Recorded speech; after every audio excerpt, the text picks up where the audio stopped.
My faith is really shaken, and I'm not sure what to do. My inclination has always been toward God, and whatever I am today, of course, is because of God. But in the corner of my heart, I have questions and doubts. What can I do to restore my faith? Well, the nice thing about God is He doesn't mind questions. There's no place where God says, never ask me anything. Never question, never ask, thou shalt have no questions. God doesn't say that. God doesn't say you must take everything I say just because I say it. Never question, never wonder, never ask. In fact, the Upanishads and the Bhagavad Gita are scriptures rooted in questions, rooted in dialogue. The Bhagavad Gita is full of Arjuna saying to Krishna, why? Explain, I don't understand. What about this? What about that? 700 verses of questions.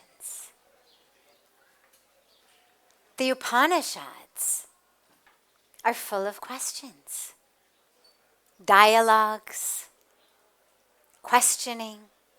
So the first important part is, don't worry if you have questions.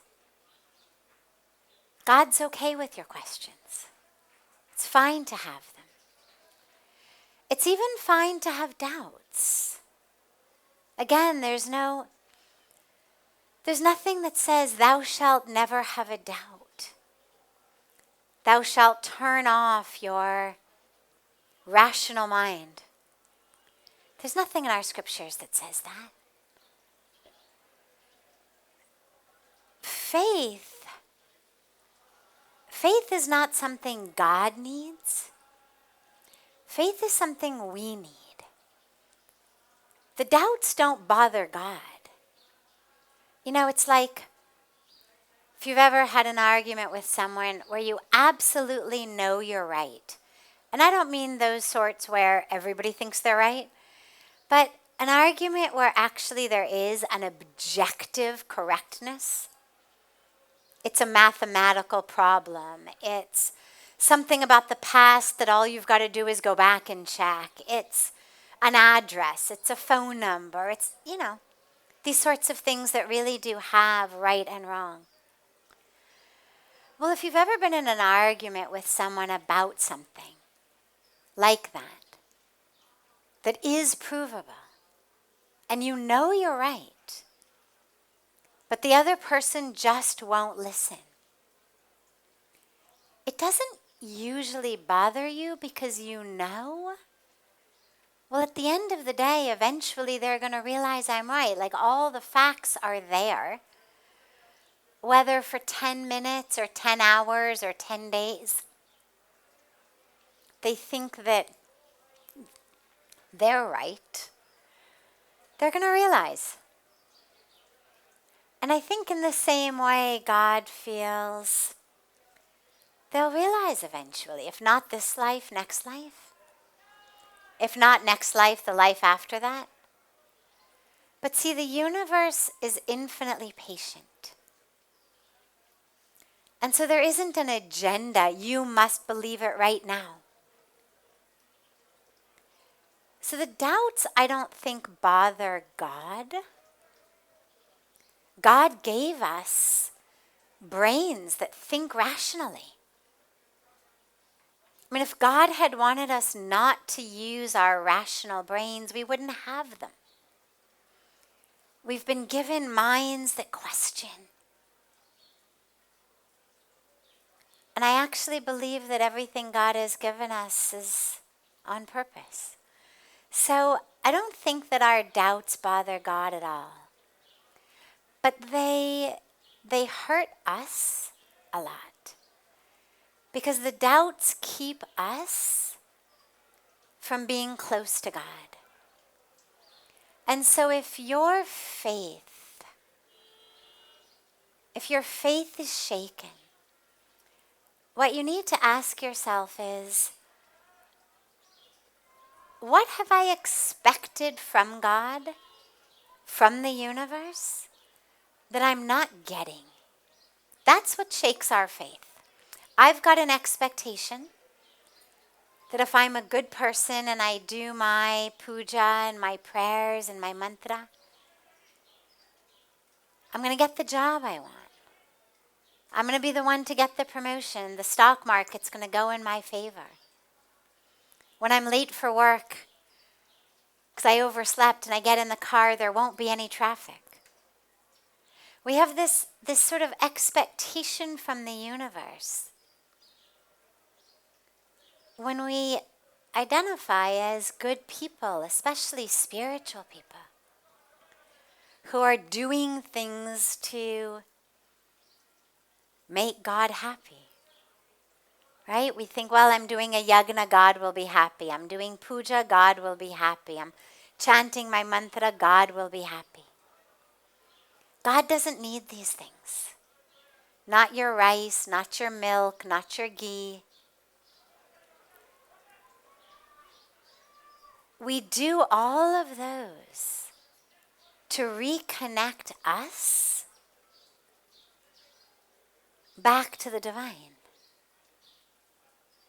When we're not sitting in puja, when we're not meditating, when we're not in the temple, chances are we're not thinking about God.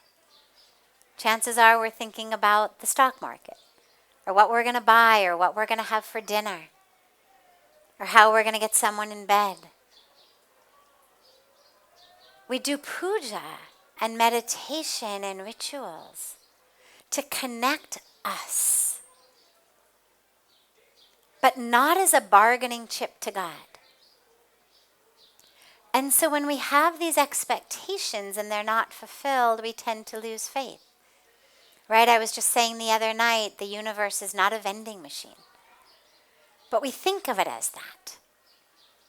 I put in my metaphoric money. I've done my puja, I've done my abhishek, I've done my mantra. And I push the button and what I want should come out. And when it doesn't, then we think that the vending machine of God is broken. And we lose faith. I've always prayed to God, why did I lose my mother, my father, my child, my job? But that's not what God promises us. God doesn't say, come to me and I'll make you CEO of a company or president of a company. God doesn't say, come to me and you'll be the richest guy on the block. God says, come to me.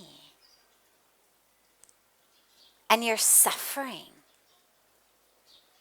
your ignorance,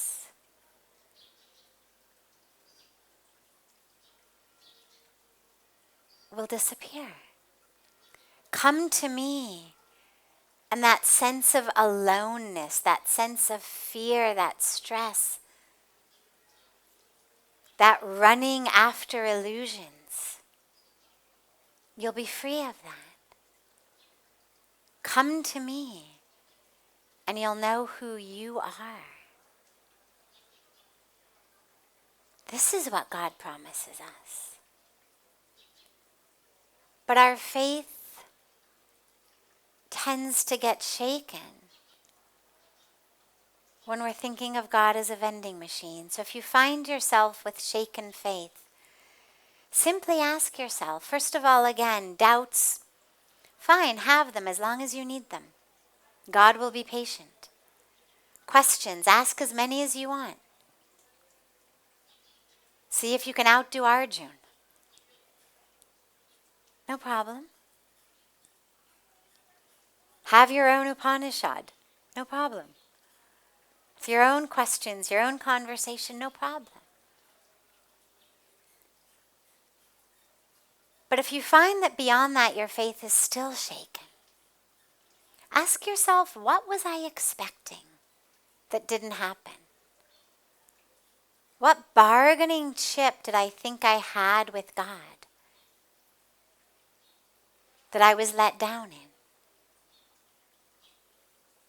And when you realize that, then you're going to see where you lost your faith. And then you get to choose whether you want to go back to a connection with faith in a God who may not give you the job, or the spouse, or the child, or the health, or the wealth, but who will give you simply God's presence. And if that's something you want, then you turn back to God. And if not, well, as I said, the universe is very patient.